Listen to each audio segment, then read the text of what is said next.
ठाण्यातील कोपरी पूर्व परिसरात असणाऱ्या फटाक्याच्या दुकानावर बंदी आणण्यासाठी हरेश सारवान यांना 2009 रोजी हायकोर्टमध्ये याचिका दाखल केली होती। त्यानुसार हायकोर्टाने अनधिकृत दुकान असतील तर त्यावर चौकशी करून कारवाई करावी असे निर्देश दिले होते।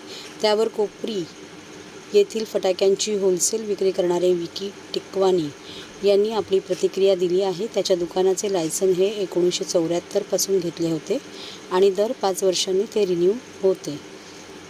सरकारच्या अटी व नियमानुसार हे फटाक्यांचे दुकान चालवलं जातं।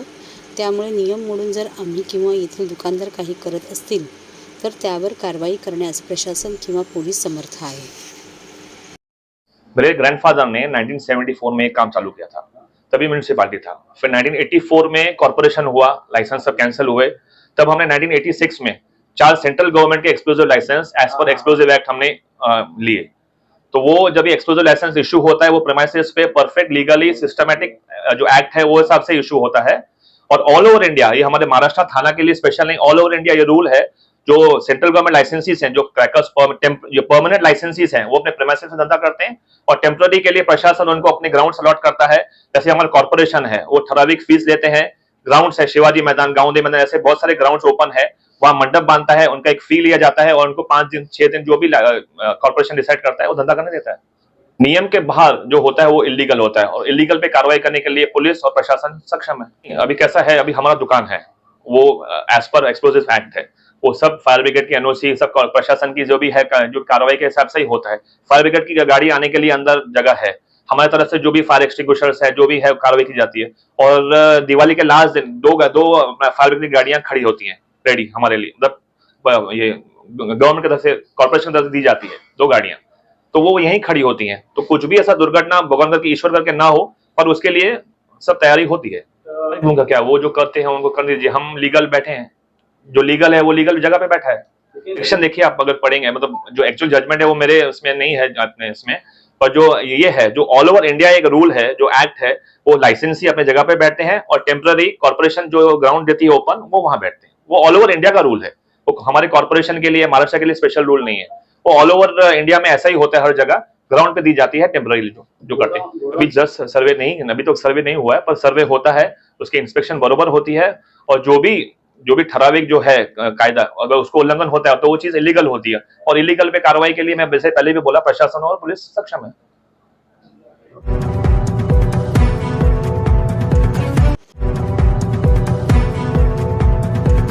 सर्व नागरिकांना आवाहन करण्यात येत आहे की सध्या डासांमार्फत पसरणाऱ्या डेंग्यू या आजाराचा प्रसार रोखण्यासाठी प्रत्येकाने पुढील प्रमाणे कार्यवाही करावी।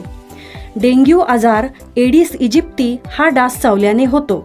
या डासांची पैदास साचलेल्या किंवा साचवलेल्या स्वच्छ पाण्यामध्ये होते। 8 दिवसांपेक्षा जास्त दिवस पाणी उघडे व साचून राहिल्यास त्यात डास अंडी घालतात। अंड्यांच्या अळ्या तयार होऊन पुढे डास तयार होतात। यासाठी आपल्या घरातील पाणी साठे, उदाहरणार्थ बॅरल्स, पिंपे, टाक्या, हौद, रांजणे इत्यादी दर आठवड्याला रिकामे करून घासून पुसून कोरडे करून पुन्हा भरावे। 1 दिवस कोरडा दिवस म्हणून पाळावा।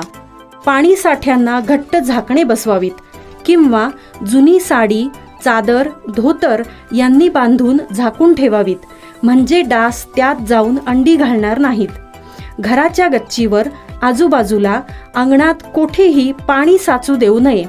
भंगार सामान उघड्यावर टाकू नये, उदाहरणार्थ टायर्स, प्लास्टिक सामान, कुंड्या, टाकाऊ वस्तू इत्यादी।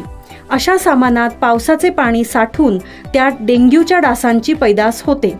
घरातील कूलर्स, फ्रीजच्या पाठीमागील ट्रे हे देखील वेळोवेळी कोरडे करावेत। लक्षात ठेवा, नुसत्या फवारणीने डास घनता कमी होत नाही, तर त्यासाठी डास पैदास ठिकाणे नष्ट करणे ही आपल्या सर्वांची जबाबदारी आहे। कोणताही ताप अंगावर न काढता जवळच्या शासकीय रुग्णालयात मोफत औषधोपचार घ्या। अशा प्रकारे नागरिकांनी सहकार्य केल्यास डेंग्यूचा प्रसार रोखणे सहज शक्य आहे।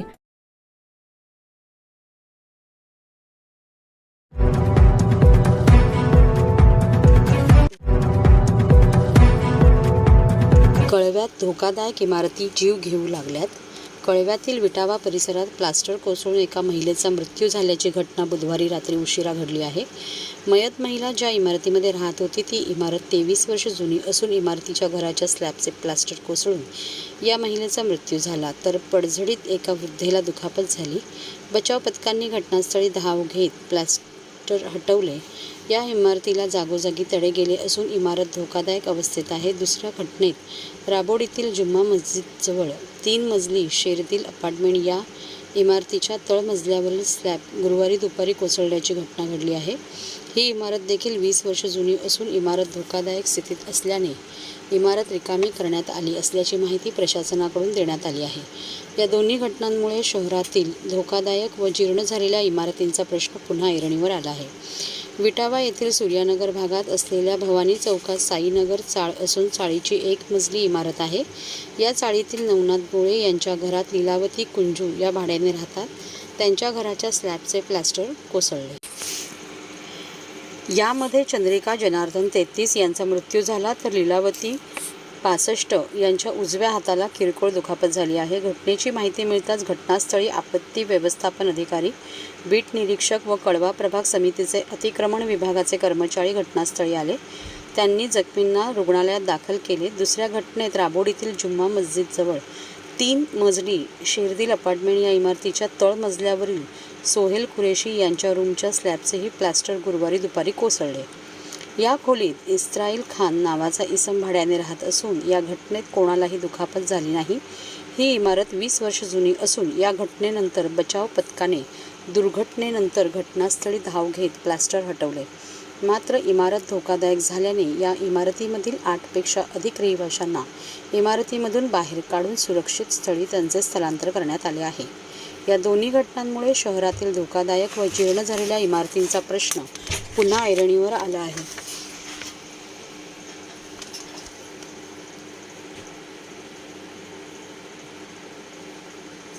याआधीही 5 महिन्यांपूर्वी कळव्यातील खारेगावात दुमजली 35 ते 40 वर्ष जुन्या इमारतींचा स्लॅब आणि टेरेसचा काही भाग कोसळला होता. यावेळी या इमारतीतील 12 कुटुंबांना सुखरूप बाहेर काढण्यात आले होते. यामुळे अशा जीर्ण इमारती वेळीच खाली न केल्यास भविष्यात जीवितहानी होण्याची भीती व्यक्त होत आहे. कोपरी येथील रहिवाशांचा विकासक राजू खेतवानी विरुद्ध आंदोलनाचा पवित्रा. कोपरी येथील विला 16 रहिवाशांनी आज विकासकाविरुद्ध आंदोलनाचा पवित्रा घेतला. त्यांच्या म्हणण्यानुसार आता त्यांना विकासकाबरोबर व्यवहारच करायचा नाही, त्यांना क्लस्टरमध्येच जायचे आहे आणि त्याला विकासक विरोध करत आहे. तेथील रहिवाशांना विकासकाने प्रथम 450 स्क्वेअर फूटचे घर देण्याचे मान्य केले होते. आता त्याने तो करारनामा बाजूला ठेवून सोसायटीच्या काही सदस्यांना हाताशी धरून दुसरा करार केला. त्यात त्याने तेथील रहिवाशांना 400 फुटाचे घर देण्याचा करार केला. त्या करारामध्ये विकासकाने सेक्रेटरीच्या खोट्या सह्या केल्या. तो जो नवीन करार केला तो रहिवाशांना मान्य नाही. विकासक आमची फसवणूक करत आहे, त्यामुळे आता आमचा विकासकावर विश्वास राहिला नाही. आम्हाला आता क्लस्टर योजनेमध्येच जायचे आहे. आम्हाला हा विकासकच नको आणि त्यासाठी आम्ही मुख्यमंत्री यांना तसे निवेदन दिले आहे. जर आमची ही मागणी मान्य झाली नाही तर आम्ही सगळे रहिवाशी आंदोलन करणार आहोत, असे येथील रहिवाशांनी सांगितले. नंबर बिल्डिंगमध्ये रहिवासी आहोत. बिल्डरने आमच्याबरोबर ॲग्रीमेंट केलेलं आहे, पण त्या ॲग्रीमेंटनुसार तो आम्हाला आता तो एरिया द्यायला तयार नाही झाला. त्याने नंतर अर्ध्या लोकांबरोबर वेगळे ॲग्रीमेंट करून आता त्या लोकांना भाडं देऊन तो आमचं घर आणि खिडक्या तोडण्यासाठी त्याने काल माणसं पाठवलेली होती. त्या माणसांना पकडून आम्ही पोलीस स्टेशनमध्ये हजर केलेलं होतं. त्याच्यातला एक माणूस आता आलेला आहे आमच्याबरोबर इकडे. त्यानंतर आम्ही असं मागणी करतो मुख्यमंत्री साहेबांकडे की आम्हाला क्लस्टरमध्ये जायचं आहे, कारण आमच्याकडे ज्या वाढीव रूम आहेत खालच्या लोकांना तो बिल्डर कोणालाच काही द्यायला तयार नाहीये. तर आम्हाला क्लस्टर ह्या योजनेमध्ये मुख्यमंत्र्यांनी सामील करून घ्यावं आणि बिल्डर जो काही कारवाई करतो आमच्या विरुद्ध तो बंद करण्यात यावी. आम्ही बिल्डरच्या विरोधामध्ये कोर्ट केस केलेली आहे, कोर्टामध्ये गेलेलो आहे, कारण बिल्डरने आमच्या सेक्रेटरीच्या खोट्या सह्या करून रेरामध्ये तसेच महापालिकेमध्ये पेपर सादर केलेले आहेत. त्याच्या विरुद्ध आम्ही त्याच्या कोर्टामध्ये गेलेलो आहे. तरी पण तो इथल्या लोकांना फसवून त्यांना पैशाचा आमिष देऊन घरं खाली करताना ती तोडण्यात यावी, तोडण्याचा प्रयत्न करतो.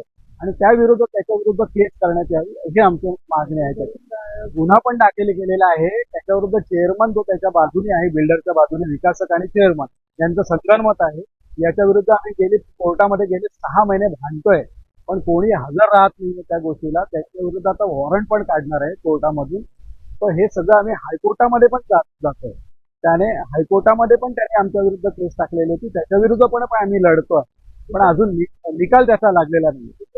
जो आहे ना, शुभम डेव्हलपर्स म्हणून राजू खेतवाडे हा इथला बिल्डर आहे आणि त्याने फसवून सगळ्या या गोष्टी इनडायरेक्टली करतोय आमच्या चेअरमनला हाताशी धरून. नक्कीच साहेब, आम्ही त्याच्याबरोबर खूप मीटिंग केल्या, तेव्हा तो म्हणाला मला याच्यामध्ये काही इंटरेस्ट नाहीये, काय तुमचा 16 नंबर डेव्हलप करणार नाही. पण त्याने काय केलं की चेअरमनला चेअरमन आणि काही सदस्य यांना पैसे देऊन तो त्यांच्या बिल्डिंगला धोकादायक करण्याचा प्रयत्न चालू आहे त्याचा महापालिकेच्या. आमच्या बिल्डिंगमध्ये टोटल 36 घरं आहेत. 36 आम्ही 16 एका बाजूला आहोत आणि बाकीचे 21 लोक बिल्डर बरोबर गेलेले करण्याचा इथे प्रयत्न केला. आणि काही लोकांना अजून पाठवून आमचे घरं तोडण्याचा प्रयत्न केला तर आम्ही त्याच्या विरुद्ध जाऊन आंदोलन करू. रेश्मा आहिरे, मी बिल्डिंग नंबर 16 येथील रहिवासी आहे. आमचा इथे रूम आहे, पण जो राजू खेतवाने बिल्डर आहे तो इथे जोर जबरदस्ती करून आम्हाला बिल्डिंग मधनं बाहेर काढण्याचा प्रयत्न करतोय.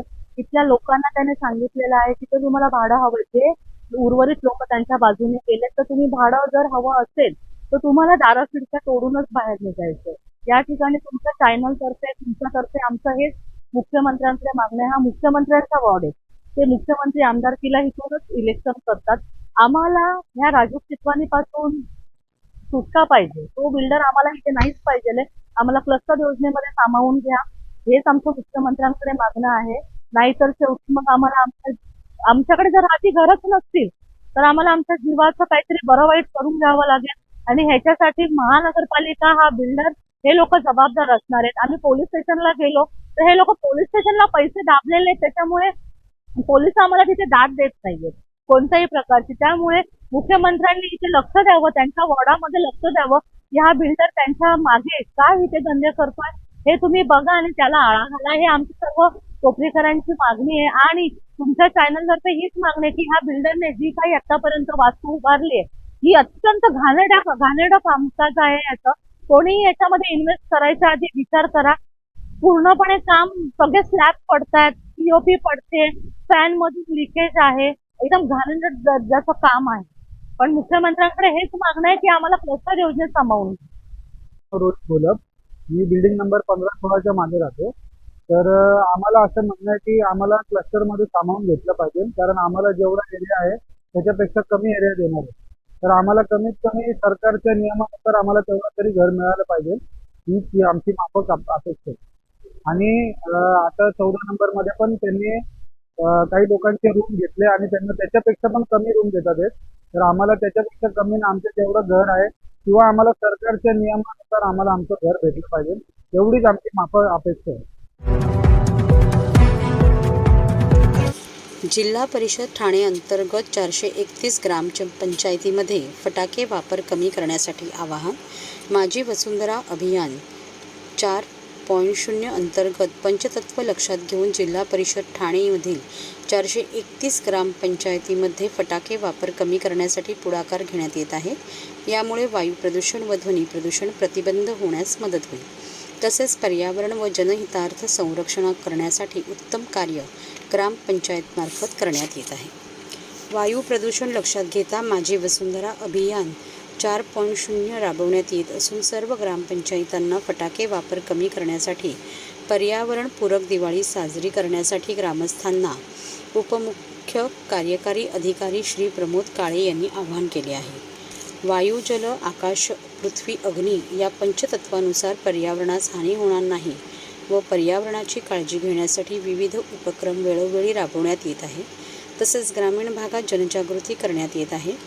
सौर ऊर्जा प्रकल्प, सोलार पंप, वृक्ष लागवड, बायोगॅस प्रकल्प, घनकचरा व्यवस्थापन, सिंगल यूज प्लास्टिक बंदी असे उपक्रम राबवण्यात येत आहे.